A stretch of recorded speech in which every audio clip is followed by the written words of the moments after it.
Today on the Charge Up, football looks to keep the momentum going as they gear up for a road matchup against Merrimack.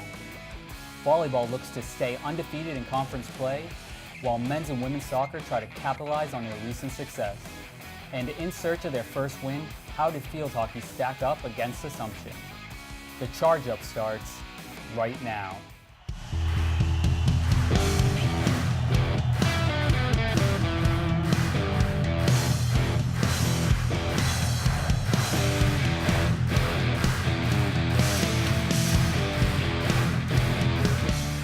Welcome to the Charge Up. I'm James Cassidy, and with me today are our familiar faces, Devin Maida, Chris DiGeronimo, and Eric Nybro. What's going on, everybody? So much of a fantasy football tight end, though. Let's get to the action. It's excellent. It's something that we shoot for. It's something that we talked about since the moment I walked in the door here, that we need to, every single year, make sure we're bringing the trophy home. And it says a lot about our school, a lot about the kids and their families to choose a place like the University of New Haven, private school degree, and come here and play at the top level of Division II football. And I couldn't be more proud of the kids today again. After defeating rival Southern Connecticut State, the Chargers are preparing for a tough road contest with Merrimack Saturday. Guys, what will it take for the Chargers to continue their winning ways? Well, this offense has been explosive. They're averaging 35 points per game, and it's almost like a fantasy football team out there. You got I.J. Patterson as your #1 quarterback. He had at least 40 fantasy points last week. And then you got Damon Rogers and Juwan Williams as your 2 wide receivers in the fantasy lineup. Too bad we can't draft these guys. I love Damian Rogers' game. He reminds me so much of Jarvis Landry, who absolutely destroyed the Jets last night, by the way. And that he's helped been me out fantasy as well, if we're going to continue talking about that. He's been absolutely wonderful for him, and if he keeps it up, they're going to be hard to beat. Yeah, definitely. He's a good PPR guy, too. Yeah. The Chargers started the game off a little bit slow. It looked like Southern came out to play. They were ready to go. They owned the field position game. They had a huge advantage early on, but New Haven never gave up and eventually flipped the script on them and just kept going. And they kept, like last week, they had even more rushing yards on the ground. So they had 210 yards and a touchdown. So they controlled the tempo and time possession and completely flipped the script. You know, like you said, in the first half, they had trouble reading the zone read from Southern Connecticut, and they were just running up and down the field on them. But the defense stood tall as they got 4th down. They stopped on 4th down the first possession, and then they had that fumble recovery in the end zone.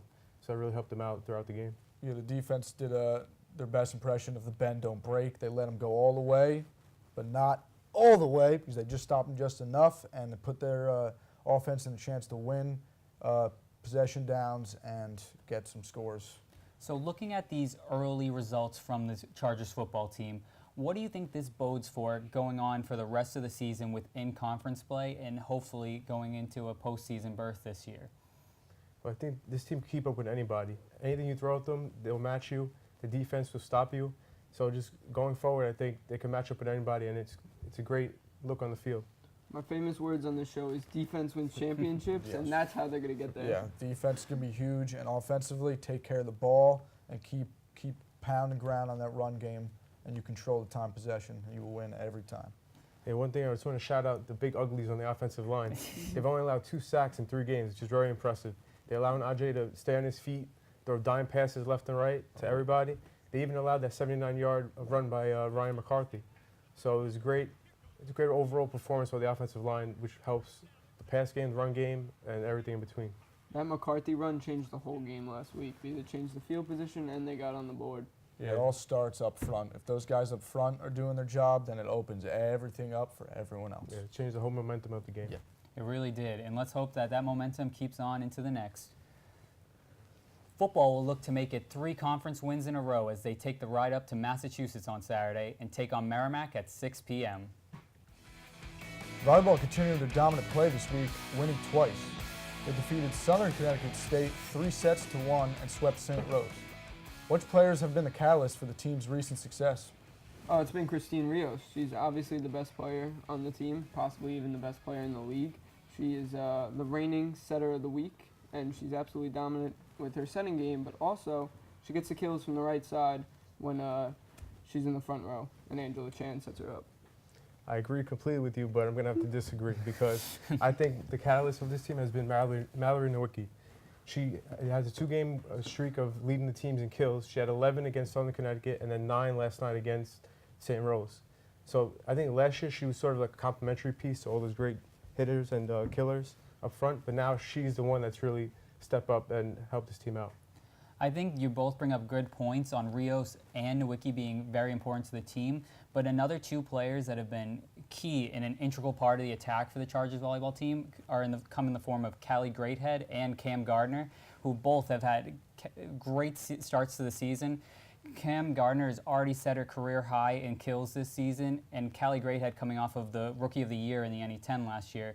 Both are great players coming from last year and have really developed their game coming into this season. Yeah, definitely. Watching Camille Gardner play, when she goes up to kill the ball, she's looking to take your head off. So when she's on, it's tough to dig it back, and it's a great way to set up that great offense. One of the things that's going to make them even more balanced is the second outside hitter, which is either Ruby Vieira or Sydney Strassner. If one of those two can get on a roll, just like Sydney did against Southern Connecticut, they're going to be really dominant. It's great to see how it's not just 1 or 2 players on this squad that's carrying the load. It's the whole team. Everybody on the team is doing their part, and they're dominant. That's why they're great balanced, and that's why they keep sweeping these teams. Yeah, speaking of that great balance, last night against St. Rose, they were down 26-21 in the first set, and they came back and scored 4 in a row, and they won by 2, 26-24. So, and St. Rose came in here, they thought they were hot stuff. They said, oh, we took the reigning champions we tied them up, but they came back out. The Chargers said, you kidding me? And then they came out and they went on a 9-1 run to start the second set. So it's a great overall team effort. And I think just one last big factor about this team that not a lot of people talk about because they have such great hitters is that this is one of the best serving teams in the NE10 between Rios, Lindsey Kim, Brianna Maramina. They're some of the best servers on any team that you'll see come through Charger Gymnasium. Yeah, definitely. This team is stacked. In their current 5-game win streak, volleyball has only lost 2 sets. Saturday, the ladies journey up to Lemoyne for a clash against the Dolphins. You know, I think that the team really grew a little bit in terms of their mentality and their ability to suffer through portions of the game. Games always have ebbs and flows, and we had some tough moments where we gave up some goals, but we fought back every time. And I think when you come up against a fantastic opponent like Adelphi, who I fully expect to see in postseason this year, regionally ranked right now, that there is a sense of excitement and motivation to go out and prove who we are. The team's been growing and growing from the first game of the season through now. I feel they've been unfortunate, but this was a big win and hopefully a big mentality push for them. With the 6-3 win against Adelphi Wednesday, men's soccer recorded their first win of the season. There are also some superlatives with the victory.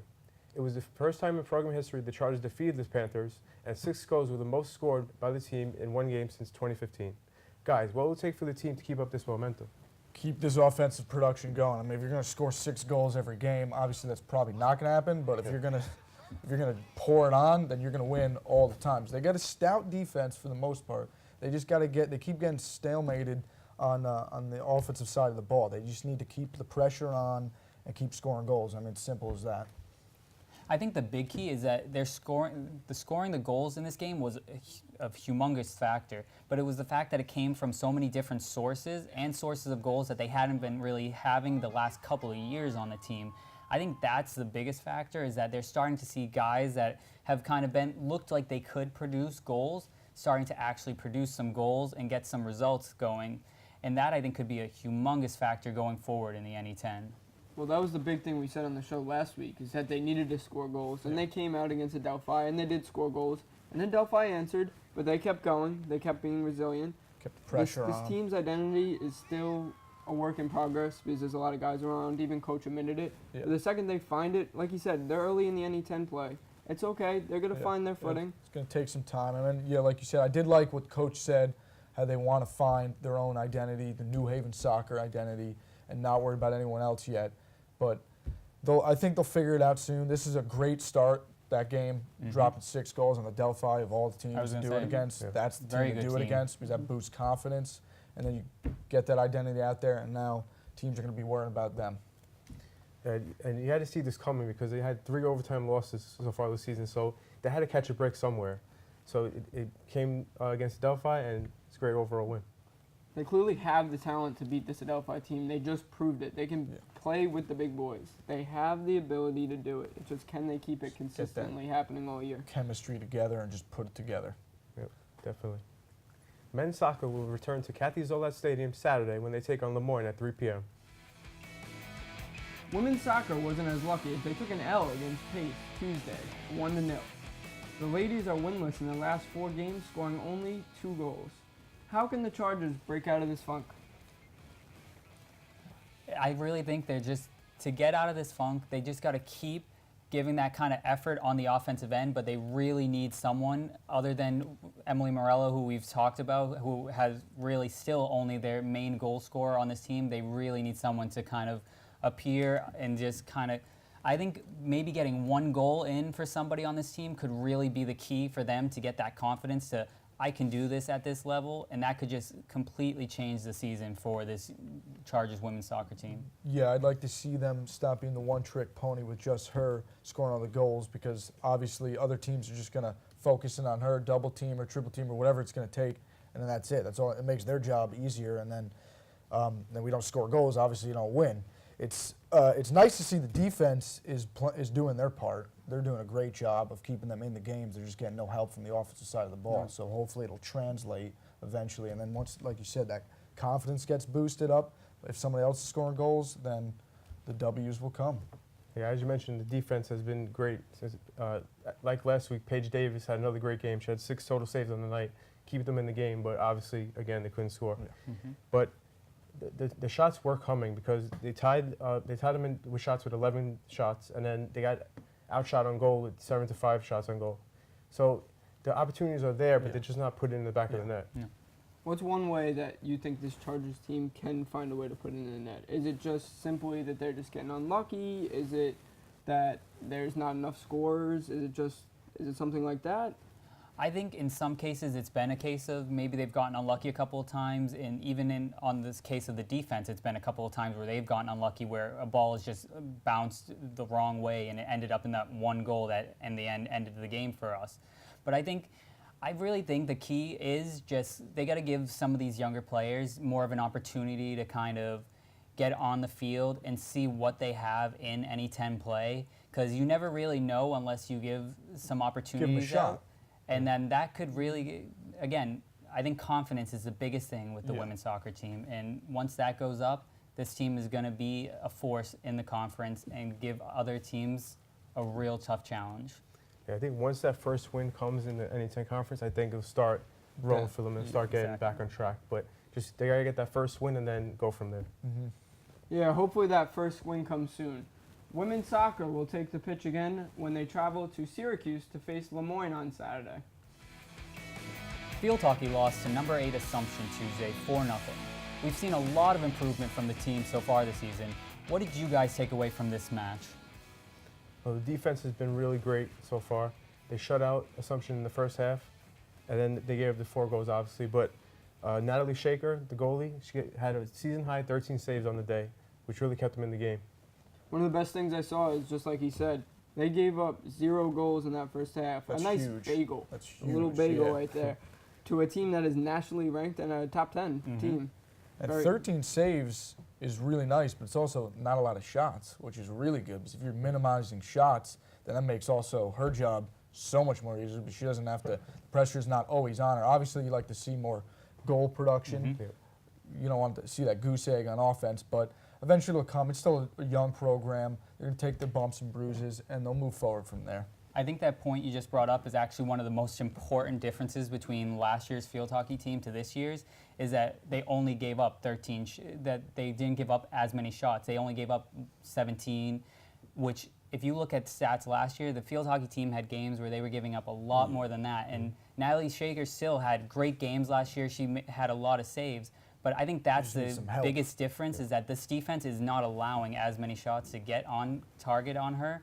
And that's just helping her to be a better goalie, because we know she could be one of the best goalies in the NE10. She was up there in the stats in all the categories last year. And it's just, I think this team, it's showing that they're young, but they have a lot of potential in this league. I mean, that momentum on defense could hopefully carry over to the offensive side of the ball, and then all it takes is to score a few goals, and we know that defense can shut down almost anybody. I mean, it's going to take some time, but we know what they can do. Yeah, I think that I think they're going to catch a team sleeping this year. People are going to be sleeping on them. They're not going to be playing that much good defense on them, and they're going to outscore them one of these games. I feel it in my bones. It's really They got going to a come. huge chance this week with St. Mike's, and I think this could finally be the breakthrough for the program. Yep. It really could be, and let's hope it is. Still searching for their first program win, Field Hockey will host a winless St. Michael's team Saturday at 1 p.m. at Delacamera Stadium. That'll do it for our show. A reminder, log on to NewHavenChargers.com for more on your favorite Chargers teams and for live game streaming. And for up-to-date campus news, always go to thechargerbulletin.com. I'm James. I'm Devin. I'm Chris. And I'm Eric, and we'll see you next week on The Charge Up.